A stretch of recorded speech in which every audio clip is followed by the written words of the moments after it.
तो कहते हैं कि दुनिया में एक लौता रिश्ता माँ का होता है, जो कि बिना मतलब के, बिना कोई फायदे के आपसे प्यार करता है।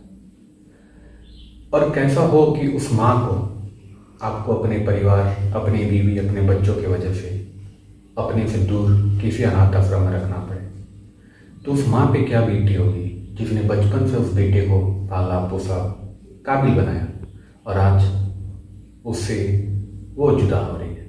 और उस बेटे पे क्या गुजरती होगी जो ना चाहते हुए भी मजबूरी में अपने घर वालों की शांति के लिए अपनी माँ को खुद से दूर रखता है। ऐसा ही कुछ है आज की कहानी। तो चलिए कहानी को शुरू करते हैं। तो आप सभी का नमस्कार, आदाब। मेरा नाम रवि है और आज की जो ये घटना है ये दिल्ली शहर की है, जो कि 2017 के करीब की बात है। एक इंसान का फ़ोन बजता है, वो कॉल उठाता है। कॉल उठाने पे पता चलता है कि उधर से जो बोल रही हैं वो एक लेडी है। वो लेडी उसके दोस्त की पत्नी रहती है। वो कॉल करके बहुत ज़ोर ज़ोर से चिल्लाती है और रोती है, और रोने के साथ इतना कहती है कि भाई साहब, आप जल्द से जल्द हमारे घर आ जाइए। वो आदमी कुछ समझता उससे पहले वो और जोर जोर से रोने लगती है। तो उसने उसे पूछा कि भाई भाभी, मैं तो आ जाऊंगा, बट भाई साहब कहाँ हैं, बच्चे कहाँ हैं, माता जी कहाँ हैं। बट वो लेडीज कह रही है कि मुझे अभी कुछ नहीं बताना, आप जितना जल्दी हो सके हमारे घर आ जाइए। वो इंसान घर पहुंचता है। घर पहुंचने के बाद वो देखता है कि जो घर का मेन सदस्य है, जो उसका दोस्त है, वो एक कुर्सी पे बैठा हुआ है। उसकी जो भाभी है और जो छोटे छोटे दो बच्चे थे, वो लोग काफ़ी जोर जोर से रो रहे हैं। वो जाके पूछता है कि भाई साहब, माता जी कहाँ हैं? तो किसी ने कोई जवाब नहीं दिया। तो फिर वो पूछता है, भाभी क्या हुआ, क्यों रो रही थी, क्यों मुझे इतने रात को, तकरीबन 12 बज रहे थे, इतने रात को बुलाया? तब उन्होंने कहा कि भाई साहब, ये देखिए कुछ कागजात हैं, ये तलाक के कागजात हैं। हालांकि वो जो व्यक्ति था जिसके साथ ये मसला हो रहा है, वो पेशे से एक जज है। तो तलाक के कागज, तो वो पूछता है कि भाई ये क्यों है? तो भाभी जी बताती है कि कोई पता नहीं है, आप ही इनसे पूछिए, मैं तो सब शाम से पूछ पूछ के परेशान हो गई हूँ, लेकिन ये बस कह रहे हैं कि तलाक लो और मुझे रिहा करो। फिर वो पूछता है कि भाई साहब, क्या मसला है, क्यों आप ऐसा कर रहे हैं? तो उनका कहना है कि भाई, मैं अभी ज़िंदगी की सबसे बुरी स्थिति में हूँ और दुनिया का सबसे घटिया बेटा, क्योंकि मैं 3 दिन पहले अपनी माँ को जो है अनाथ आश्रम में छोड़ के आ रहा हूँ। ऐसी माँ जिसका बेटा एक वकील है, माफ़ कीजिएगा, ऐसी माँ जिसका बेटा एक जज है, अच्छा खासा पैसा कमाता है, बहुत ही अच्छा नाम रुतबा है समाज में, और वो अपनी माँ को एक वृद्ध आश्रम में छोड़ के आया। क्यों? क्योंकि उसकी माँ से ना उसकी पत्नी अच्छे से बात करती है, ना ही घर के बच्चे और ना ही घर के नौकर। सब उनकी माँ को एक नौकर की तरह उनसे बिहेव करते हैं, जो कि उसका बेटा से नहीं देखा जा रहा था।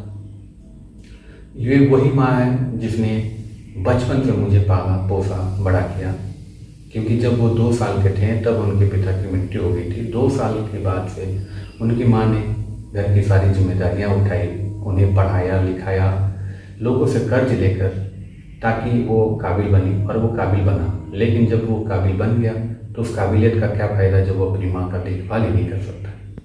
ये कहते कहते जो लड़का है वो बहुत जोर जोर से रोने लगा।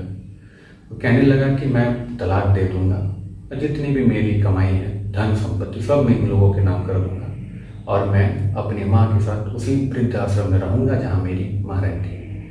क्योंकि जब मैं बिना बाप के पल गया तो ये बच्चे भी पल जाएंगे।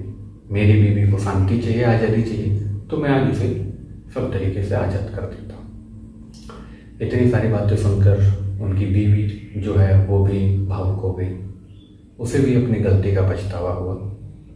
फिर उसने कहा कि भाई साहब, हम लोग चलिए उस वृद्धाश्रम में चलते हैं जहाँ पे माता जी हैं। रात को ये लोग वृद्धाश्रम गए। वहाँ पे जाकर गेट खोलने के लिए काफ़ी गुंजाइश की, तब जाकर उन लोगों ने दरवाज़ा खोला। फिर पूछा गया कि भाई, इनकी माताएं कहाँ हैं, माता जी? उनके कमरे में लेके गए। जैसे लेके गए तो वो देख रहे हैं कि उनकी माता जी सोई हुई है। बगल में एक छोटी सी तस्वीर है, तस्वीर उसके बेटे की है। वो माँ अपने बेटे की तस्वीर को ऐसे पकड़ के सोई है मानो उनका बेटा ही है। ये देखकर उसका बेटा और बहुत जोर जोर से रोने लगा और सीधे अपने माँ के कदमों में जाके गिर गया और बोला कि माँ, हम सब आपको लेने आए हैं, जो आपकी बहू है उसे भी आप अपनी गलती पे पछतावा है और मेरे बच्चों को भी है। आप प्लीज़ यहाँ से चलिए, क्योंकि अगर आपने मुझे इस काबिल बनाया और अगर इसके बावजूद भी मैं आपको अपने पास नहीं रख पा रहा हूँ तो धिक्कार है इस जिंदगी पे। वहाँ पे जो भी फॉर्मेलिटीज़ थी सारा कुछ पूरा हुआ। पूरा करने के बाद वो लेडीज़ ने उस माँ के पैर दबाए, पैर छुए और अपनी गलती का एहसास हुआ, माफ़ी भी मांगी और उन्हें खुशी खुशी अपने घर लेके गए। तो उसके बाद से वो लोग आराम से अपनी ज़िंदगी व्यतीत करने लगे।